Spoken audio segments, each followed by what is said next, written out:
Okay. Hello everyone. So we have here a sequence 1, 3, 9, 27. So first off, hanapin muna natin yung common difference nila. So 27 minus 9 ay 22.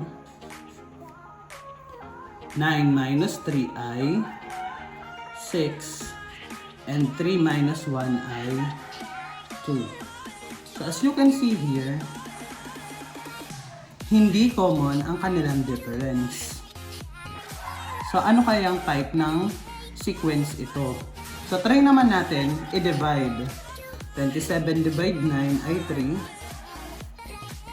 3 divide 9 ay 3. And 1 divide 3 ay, or 3 divide 1 ay 3. So nagkaroon ng common kapag nagde-divide. So in this topic, we're going to talk about geometric sequence.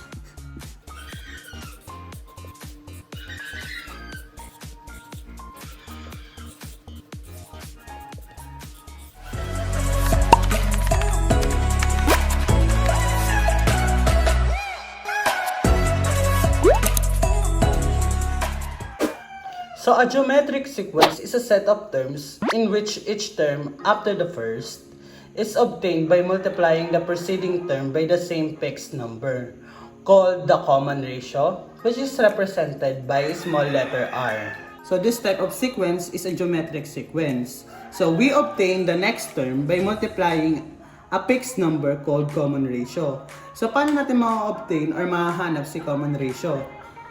So, i-divide lang natin yung any terms to its preceding term. So, sinundan niya. Halimbawa, si 27, divide natin sa 9, that's 3. 9 divide by 3, that's 3. And 1 or 3 divide 1 ay 3. So, kung magkakaroon tayo ng common ratio ng pare-parehas na sagot by dividing each term to its preceding term, so, meron tayong geometric sequence. So, paano ba natin malalaman ang nth term? Halimbawa, ang hinihingi na dito, ano ang magiging pang a sub 8? Halimbawa. So, paano natin malalaman si nth term? So, ganito po ang formula niyan. So, we denoted the first term as a sub 1. This is the first term.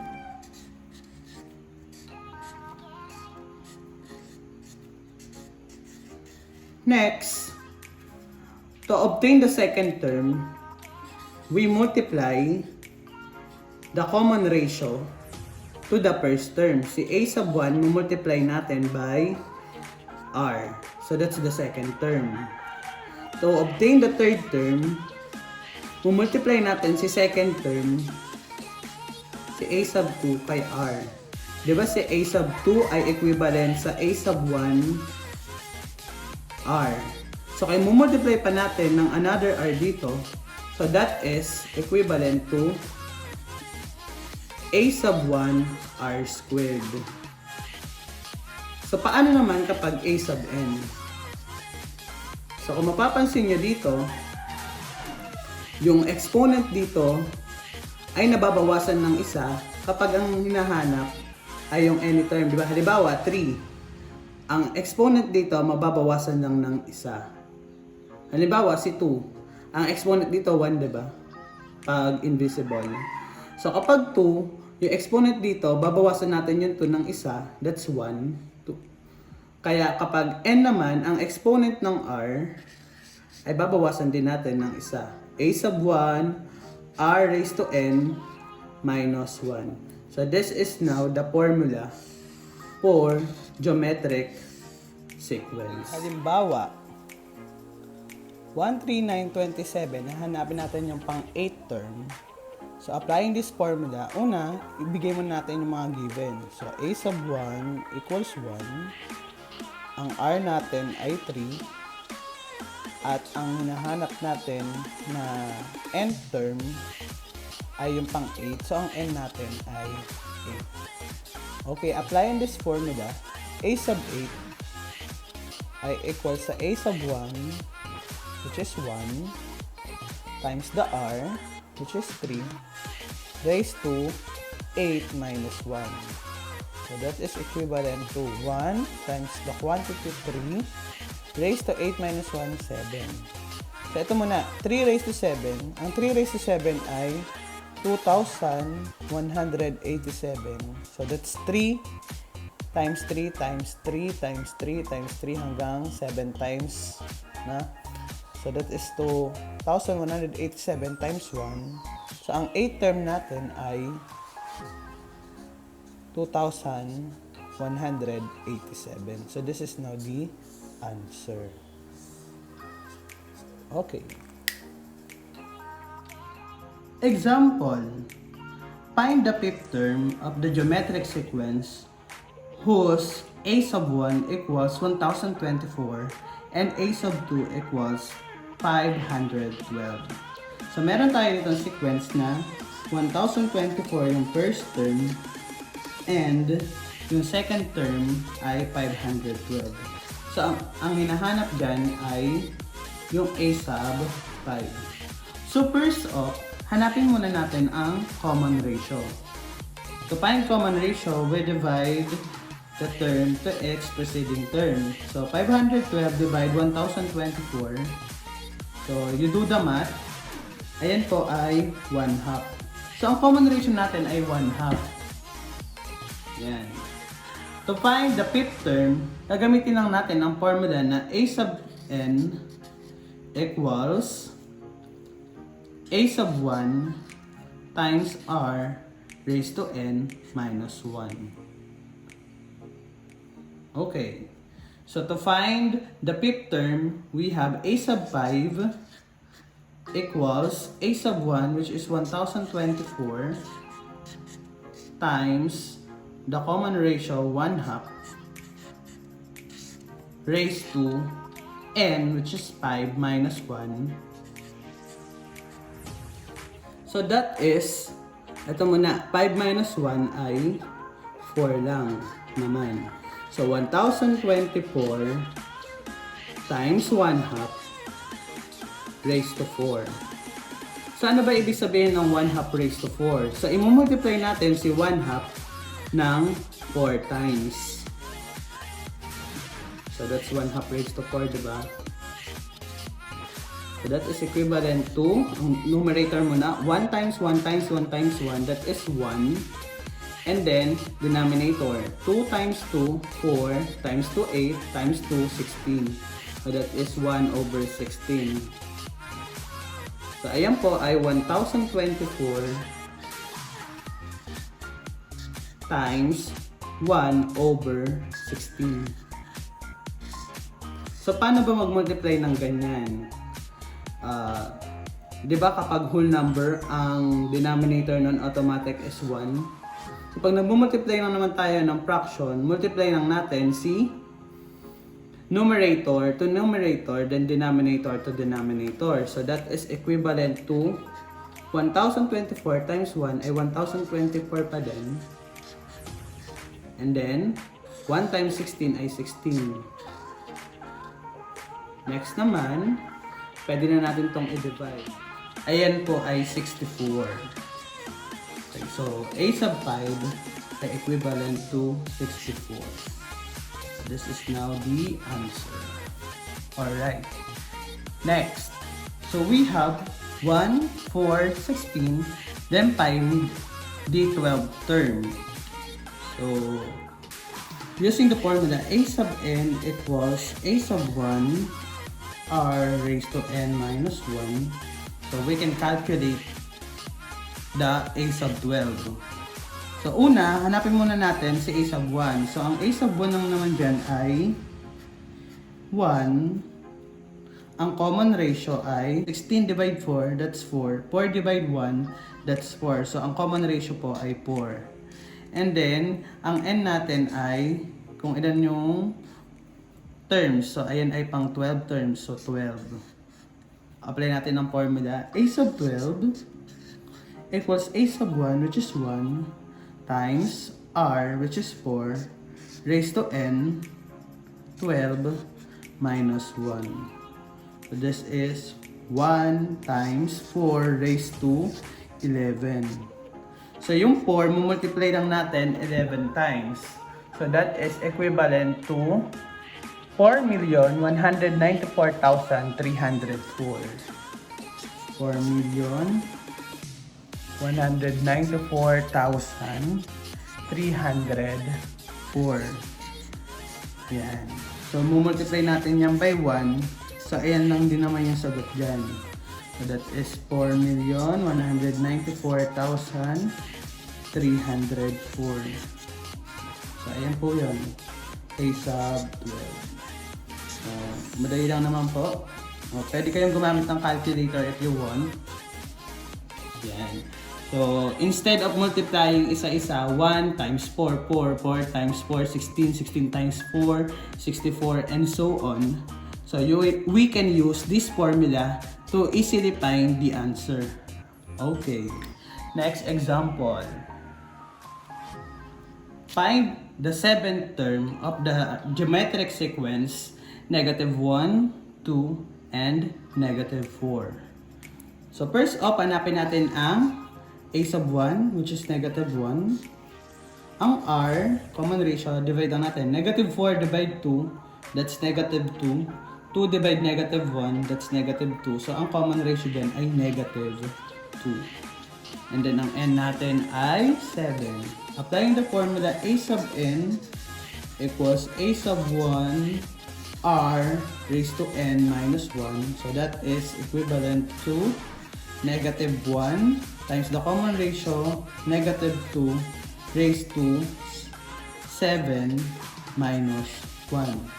So this is negative 1 times negative 2 raised to 6. Ayan. So, multiply muna natin yung negative 2 6 times. So, negative 2 times negative 2 times negative 2 times negative 2 times negative 2 hanggang 6 na beses. So that is equivalent to 64.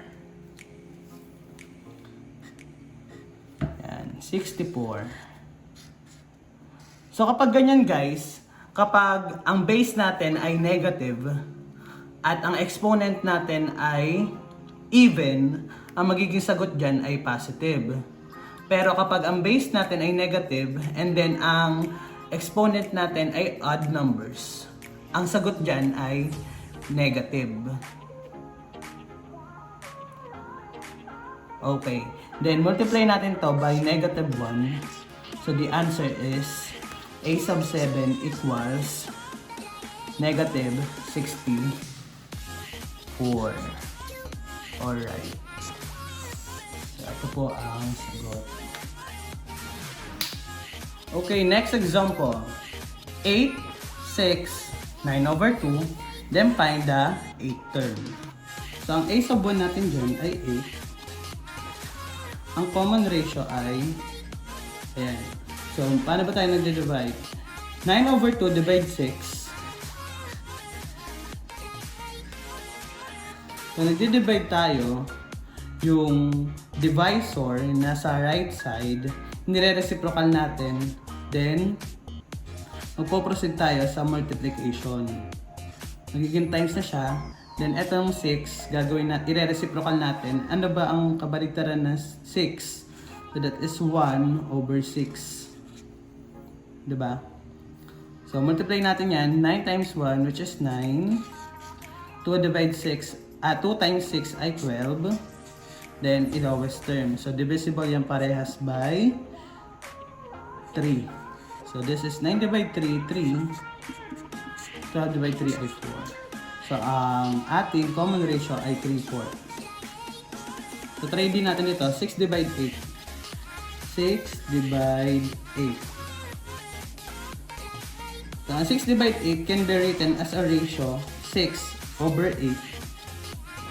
Then, ang lowest term po niyan ay divisible by 3, ay by 2. So, that is 6 divide 2 ay 3. 8 divide 2 ay 4. 3/4 nga ang common ratio. Okay. So, apply lang natin yung formula. And then, yung n pala is 8. Okay, applying the formula, we have a sub n equals a sub 1 r raised to n minus 1. So a sub 8 ay equals sa 8 times 3/4 raised to 8 minus 1. So that is equivalent to 8 times 3/4 raised to 7. So ito muna, 3/4 raised to 7 muna, then multiply natin sa 8. So ang 3/4 raised to 7 ay 2,187 over 16,384. So shout out po sa calculator. Kitang-kita pa yan. Ayan. And then, yan, pwede na natin siyang i-multiply. So 8 times the quantity 2187 over 16,384. Yan. So, paano yan? So, dito, pwede tayo mag-cancel out. Divisible naman yan parehas by 8. Tingnan natin.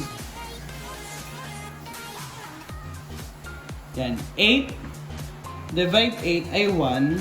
Then, 16,384 divide by 8. So, that is equivalent to 2,048. And then, lowest term natin to, if possible.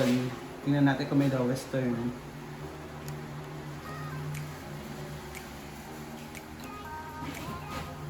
So, wala na siyang lowest term. So, ayun na po yung sagot. So, 2187 over 2,048.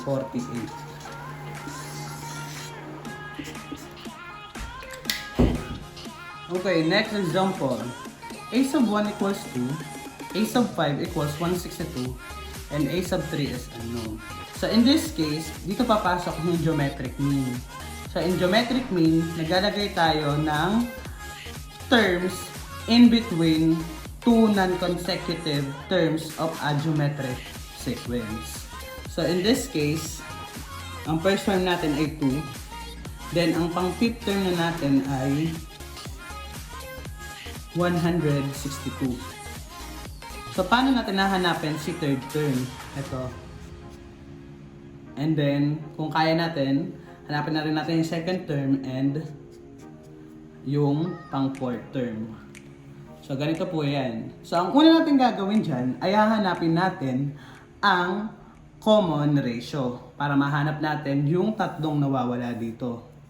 So, ano nga ba paano natin nahanapin si common ratio? Siyempre, by applying the formula, ito pa rin yun, a sub n equals a sub 1 r raised to n minus 1. So, we know na ang a sub 5 ay equals sa 162. So, ito yung gagamitin natin formula. Si a sub 5 ay equals sa a sub 1. Ang a sub 1 natin ay given naman, which is 2 times r. Ito yung nawawala, hindi pa natin alam. Raised to n minus 1, yung 5 minus 1. Ano ba yung 5 minus 1? Lagyan na natin again. So, ang 5 minus 1 ay 4. Okay. So, we already know the value of a sub 5. Ang a sub 5 ay 162, di ba? Equals 2r raised to 4. So, ang hanapin natin dyan ay r. So, para mahanap natin si r, tanggalin muna natin 2 dito. So, para matanggal si 2, divide both sides lang by 2. So, this is, ayan, ang matitira na lang, si r raised to 4 ay equal sa 162 divide 2, that's 81, equals r raised to 4. So, para mahanap si r, kukunin natin yung fourth root na magkabilang side para makancel yung 4 doon. Para ang matitira, r na lang. So, para makuha, so ano nga ba ang fourth root ni 81? So, para makuha yan, mag-iisip tayo ng number na kapag minultiply natin to itself 4 times, ang sagot ay 81. So, ano nga ba yon? Yan, halimbawa, 2. 2 times 2, 4. So, meron tayong dalawa. Times 2, 8, 3. Times 2, 16, 4. So, hindi yung 2. Try naman natin si 3. 3 times 3, 9. Dalawa na yon. Times 3, 27. Tatlo. Then, times 3. 27 times 3 ay 81, 4. So, yung number na pag minultiply natin to itself 4 times, ang sagot ay 81. So, ang number na yon ay 3. So, ang R natin ay equivalent sa 3. Okay. So, now that we have the common ratio, pwede na natin mahanap si A sub 3. So, ang R natin ay 3, diba? So, ang A sub 3 dyan ay A sub 1, which is 2, times R, which is 3, raised to, ano ba yung terms na to? So, meron tayong 3. 3 minus 1 ay 2. Yan. So, 3 times 3, ang 3 raised to 2 ay 3 times 3, which is 9, times 2. So, that is equivalent to 18. Okay, so ang third term pala natin ay 18. So, try nga natin. So, 2 times 3, 6. 6 times 3 ay 18. And then, 18 times 3 ay 54. Then, 54 times 3 ay 162. So, tama naman. So, ang common ratio nga natin ay 3. Then, ang third term natin ay 18. So, this is now the answer. Okay, so that's it. Okay, so again, ang geometric sequence ay ma-obtain natin by multiplying the preceding term by the same fixed number called common ratio.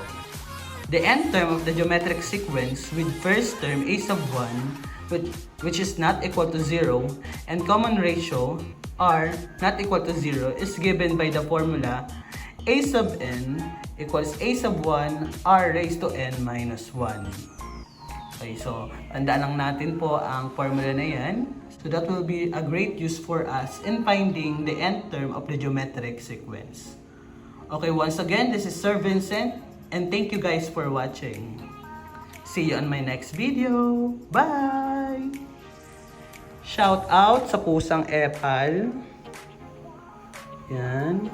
So, ayan po ang aking tagalipat ng slides.